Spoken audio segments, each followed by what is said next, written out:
Hey everybody, it's Fox. Welcome back to my channel, and this week I'm so excited to show you how I made my M8 Avenger from Mass Effect 3. Full disclosure, I made a lot of mistakes on this build, and it did not go as planned. Hopefully, me showing you all the mistakes that I made will help you to not make the same ones that I did. I've wanted this blaster ever since beating the game back in 2016. To me, it's the most iconic game from the trilogy, and I don't know, I just wanted it, so I decided to make it. And as I was gathering my reference photos, I decided that I really wanted to make this specific model from Mass Effect 3, and that's the one without the scope. In the game, I believe that the scope kind of pops up and then pops back down. I don't have time to do that, so we're just making it without a scope. I started off my build with a template that I got off of Etsy, and I'll make sure to link that down below for you guys. It worked out pretty well, and it has 3 different templates for each layer of the rifle. You'll see as the video goes on though that I end up making some modifications to it and even some of my own templates because there were parts of it that I felt were easier to make separately.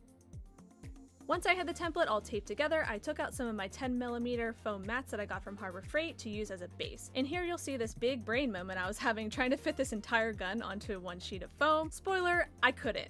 I decided to split the base in half with my X-Acto knife, as well as remove the scope part of the template here, and I traced the patterns onto my 10mm foam. I traced them once on one side and then flipped the patterns over to get the other side. And here's my husband driving in my Battle Sister tank that he was working on at the time of me filming this. Once I've got my patterns transferred onto foam, I cut them out with my box cutter, making sure that the blades are new and sharp. That is very important. I then do the same steps for the upper and lower parts of the rifle that I had to split apart earlier, and if you have a long enough piece of EVA foam, then you don't have to do this part, obviously. And here's how the base is coming together so far. It looks pretty good. I wanted to reinforce the foam a little bit with some painter sticks, and to do this, all I'm doing is tracing my sticks onto the foam where I want them to sit, and then I just went out to my garage and used a Dremel tool to carve out some channels for me to glue the sticks into. This both reinforces the foam and also gives it a bit more structure so it isn't super floppy. I mean, no one really wants a floppy gun. Before I get to gluing all my layers together, I did want to share a quick tip I saw on TikTok a while back for making a disposable pouring aid for getting some contact cement into a smaller bottle. You're just going to want to take your contact cement and duct tape and just layer some strips of the tape along the sides of your can to create a sort of a lip with the tape. This will allow you to pour the glue into a bottle like this to make things easier for you to apply. And once you're all done, you can just basically rip the tape off and toss it out. It's much cleaner than what I've tried to do in the past, which is nothing. I then take this contact cement and spread it all over both halves of my base piece of foam and let it dry for about 10 minutes until it's about tacky, and then I stick the 2 pieces together. I try to get things as close together as possible, but there's always going to be a little bit of overhang, and that's okay, I just slice it off with my box cutter. The second layer is done in the same fashion where I take the paper template, trace it onto 10mm foam, and cut it out. But before I glue these down to my base, I do take them out to my garage and use a sanding bit on my Dremel tool to sand down all the edges to make them a little bit more organic. I then hit the foam with my heat gun to get rid of all the fuzzies and glue everything together. The third layer of the rifle is made up of a lot smaller pieces of foam that I cut out of 6mm foam from SKS Props. I leave small gaps in between each piece like on the reference photos, and then I also Dremel the edges down on each of these small pieces, then glue them on with some contact cement. Now at this point, I'm looking at all of my edges and I really hate how my seams are looking. You could sand these down with a belt sander, but I had an idea to cover them with 6mm foam and carve them down with my box cutter to kind of round the edges. It actually ended up working out fairly well. It just left some smallish gaps that needed to be filled in later with some DAP Quick Seal, and I used a little bit of water to smooth that down. It was also at this point that I started to see things on my prop that I didn't like and began cutting into it, so you've been warned. This isn't the first time that I cut into my prop. But I realized that the grip was a bit too floppy, so I cut the pieces apart and jammed a popsicle stick in there to reinforce it. Like I said, no one wants a floppy prop.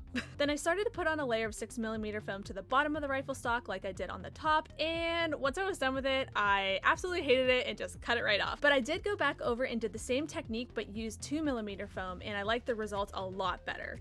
Well, at least until I looked at the stock of the rifle and decided I hated that too and was gonna cut that off. It was sitting a little bit too low on the rifle for my liking, and I wanted to sand it down and kind of reconfigure the shape, which you'll see later on. I then took some 3D model greebly bits that I'll link down below for you guys and glued them onto the lower front part of the rifle. I decided I wanted to try this foam wrapping technique that I saw Grace Willow use a couple years ago to get a smooth look on my foam, and it's kind of similar to using Warbler but a lot cheaper. So I took some 2mm EVA foam, globbed on 2 layers of contact cement onto both the foam and the prop, and I used my heat gun to both stretch and smooth out the foam into all the crevices of the gun base. You definitely need some finesse with this technique, but it worked out fairly well. There were some bits on my prop where I lost details that I wanted, and you'll see what I do to correct that later.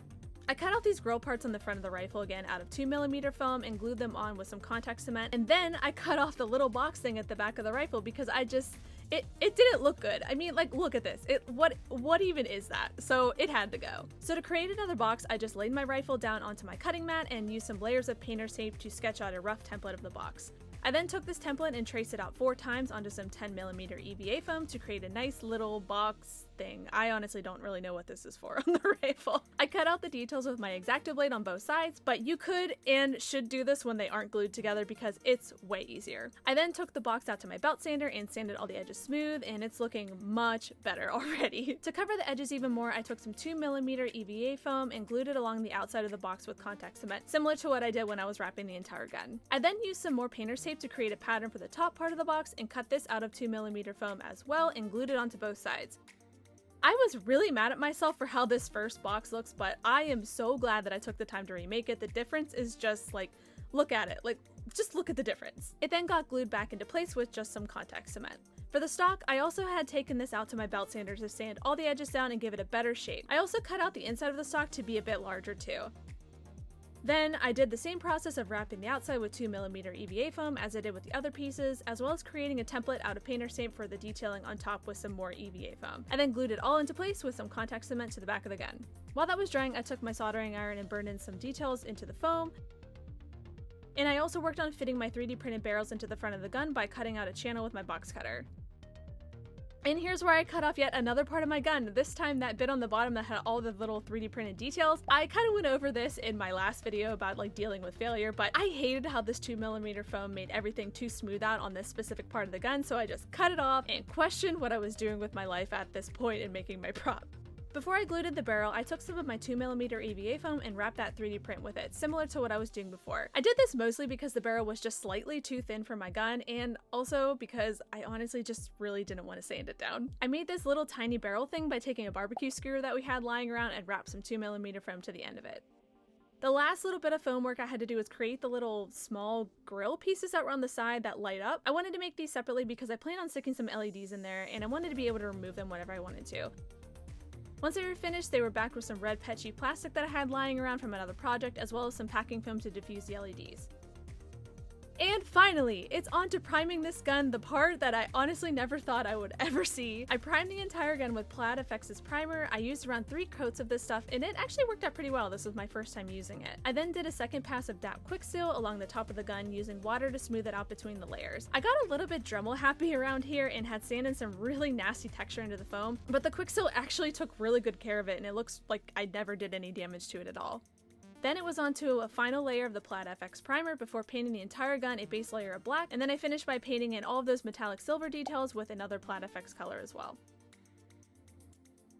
To do the M8 details on the front of the gun, I just took some vinyl that I got at Michael's in both white and red and cut out the letters and shapes from the original pattern to create a stencil. I then used a stencil to cut out the pieces from my vinyl with an X-Acto blade and very carefully stuck them onto my gun, also using the stencil as a guide as to where I should place them. Now I needed to add in some highlights, and for that I just used Vallejo's Game Air in silver, which honestly I was supposed to be putting on with an airbrush, but my airbrush decided it didn't want to help that day, so I ended up just painting it on with a brush and it worked out just fine.